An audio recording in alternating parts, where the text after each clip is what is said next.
જય શ્રી કૃષ્ણ ફ્રેન્ડ્સ. આજે આપણે મસ્ત એકદમ લચ્છાદાર ઘટ્ટ ફાઇન રબડી બનાવશું. તમે આનો લુક જુઓ ફ્રેન્ડ્સ, 10 મિનિટમાં બની જશે. નથી આને ઉકાળવાની કે નથી આપણે મિલ્ક પાવડર નાખવાના, એકદમ મસ્ત બનશે. તમે આ જુઓ, દાણેદાર લાગશે અને બનાવવાનું એકદમ ઇઝી છે. અચાનક જો ઠંડુ ફાઇન ખાવાનું મન થયું હોય અને ઘરે મહેમાન આવી ગયા હોય તો આ ક્વિક અને ઇઝી છે, જે તમે મીઠાઈ તરીકે અને ડેઝર્ટમાં પણ વાપરી શકો છો. આનો લુક જુઓ ફ્રેન્ડ્સ, મસ્ત ફાઇન 10 મિનિટમાં બનતી ઘટ્ટ રબડી બનાવવાનું શરૂ કરીએ. આપણને જોઈશે 3 સ્લાઇસ બ્રેડ અને વ્હાઈટ બ્રેડ જ લેવાનો છે ફ્રેન્ડ્સ.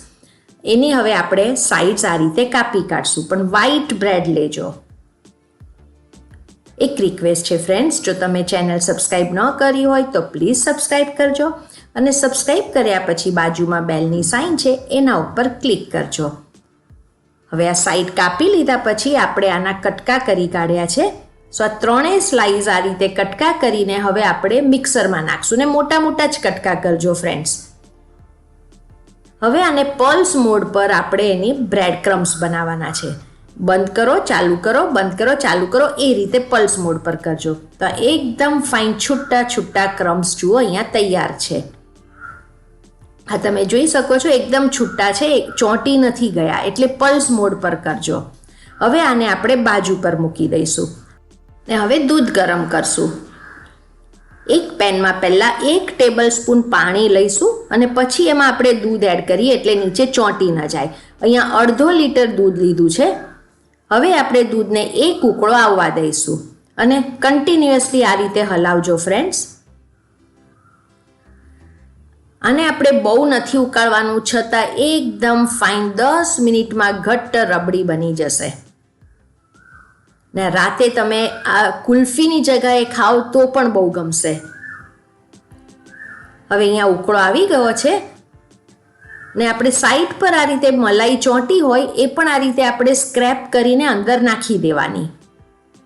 હવે 1 ઉકળો આવી જાય એટલે હવે આપણે આને બહુ ઉકાળવાનું નથી. હવે ગેસની ફ્લેમ ધીમી કરી કાઢશું. ગેસની ફ્લેમ ધીમી કરીને આપણે જે ઓલા બ્રેડ ક્રમ્સ બનાવ્યા છે એ હવે આ ટાઈમે આપણે અંદર એડ કરવાના છે. ઉકળો આવી જાય પછી જ બ્રેડ ક્રમ્સ નાખવાના છે. આ તમે જોઈ શકો છો ઉકળો આવી ગયો છે. હવે બ્રેડ ક્રમ્સ નાખીને આપણે એને બરાબર એકવાર દૂધમાં મિક્સ કરી કાઢીએ. જોયું, આપણે આ બહુ ઉકાળ્યું પણ નથી. અને બાજુમાં મેં કીધું એ પ્રમાણે આ રીતે મલાઈ ચોંટે એ ઉખાડતા જવાનું અને અંદર આપણે મિક્સ કરતા જવાનું છે. હવે બ્રેડ ક્રમ્સ બરાબર મિક્સ થઈ જાય એટલે આપણે સાકર નાખશું. ફ્રેન્ડ, સાકર તમારા ટેસ્ટ પ્રમાણે નાખજો, ઓછી વધતી તમને જે પ્રમાણે જોઈએ એ પ્રમાણે. અને હંમેશા પહેલાં ઓછી નાખેલી ઓલવેઝ બેટર, પછી ટેસ્ટ કરીને એડ કરી શકાય છે. બદામ 1-2 ટેબલ સ્પૂન લઈશું અને 3 થી 4 કાજુના કટકા બારીક કાપીને આ રીતે.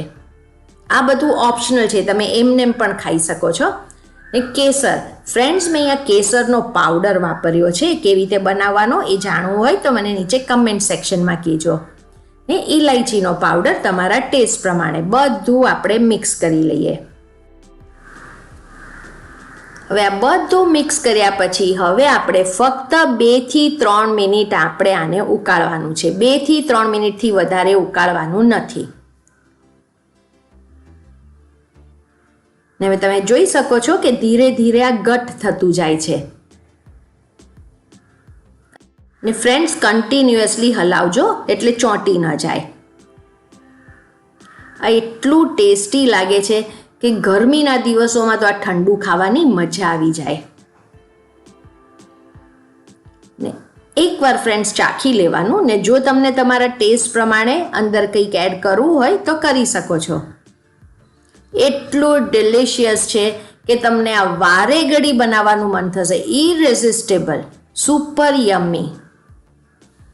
હવે તમે આનો કલર પણ જુઓ ફ્રેન્ડ્સ, એકદમ વાઇબ્રન્ટ યલો થઈ ગયો છે અને થિકનેસ પણ બરાબર થઈ ગઈ છે. ને ખાલી 2 થી 3 મિનિટ આપણે આને ઉકાળ્યું છે.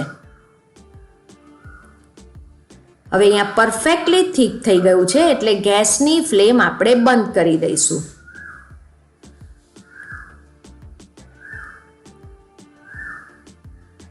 હવે ગેસની ફ્લેમ બંધ કર્યા પછી આપણે આને કમ્પ્લીટલી ઠંડુ થવા દઈશું. હવે તમે અહીંયા જુઓ કે આ રૂમ ટેમ્પરેચર જેટલું ઠંડુ થઈ ગયું છે. આપણે 12 જ રાખ્યું છે, છતાં તમે જુઓ કે ઠંડુ થયા પછી કેટલું સરસ થીક થઈ ગયું છે. આટલું ફાઇન થીક થશે. સો એ પ્રમાણે તમારે આને ગરમ કરવાનું છે. 2-3 મિનિટથી વધારે કરવાની જરૂર જ નહીં પડે. એકદમ ફાઇન દાણેદાર છે એવું છે. હવે આ તમે આમ જ ખાઈ શકો છો, અથવા તો તમે ફ્રીજમાં થોડીક વાર કલાક રહીને ફ્રીજમાં મૂકીને પણ ઠંડુ ખાઈ શકો છો. એ તમારી ચોઈસ પ્રમાણે. આ હું હમણાં બાઉલમાં કાઢીને ફ્રીજમાં મૂકીશ. સુપર રીચ, સુપર ડિલિશિયસ અને એકદમ ક્રીમી. તમે બહારથી કુલ્ફી ને આઈસ્ક્રીમ ને મીઠાઈ લાવવાનું ભૂલી જશો. આ તમે મીઠાઈ તરીકે મેં કીધું એ પ્રમાણે અથવા તો ડેઝર્ટ તરીકે પણ વાપરી શકો છો. પાછું ડ્રાય નટ્સથી ગાર્નિશ કરી લઈશું. તમે આનો વાઇબ્રન્ટ યલો કલર જોયો ફ્રેન્ડ્સ, એટલે તમે કેસરનો પાવડર જ્યારે પણ નાખો તો કલર વધારે આવે છે. અને કેસરનો પાવડર કેવી રીતે કરવાનો એ જો જાણવું હોય તો કમેન્ટ સેક્શનમાં કહેજો. હવે મેં અહીંયા 1 કલાક ફ્રીજમાં રહેવા દીધું હતું. એ ફ્રીજમાં મૂક્યા પછી તમે આને જુઓ ફ્રેન્ડ્સ, એકદમ યમ્મી. અને તમે મીઠાઈ તરીકે સર્વ કરો કે ડેઝર્ટ તરીકે સર્વ કરો, સુપર મસ્ટ ટ્રાય રેસીપી છે ફ્રેન્ડ્સ. એકવાર તો જરૂર બનાવજો. અને રેસીપી ગમી હોય તો નીચે કમેન્ટ સેક્શનમાં કહેજો રેસીપી કેવી લાગી. તમારી કમેન્ટ મારે માટે બહુ જ ઇમ્પોર્ટન્ટ છે. Thank you for watching.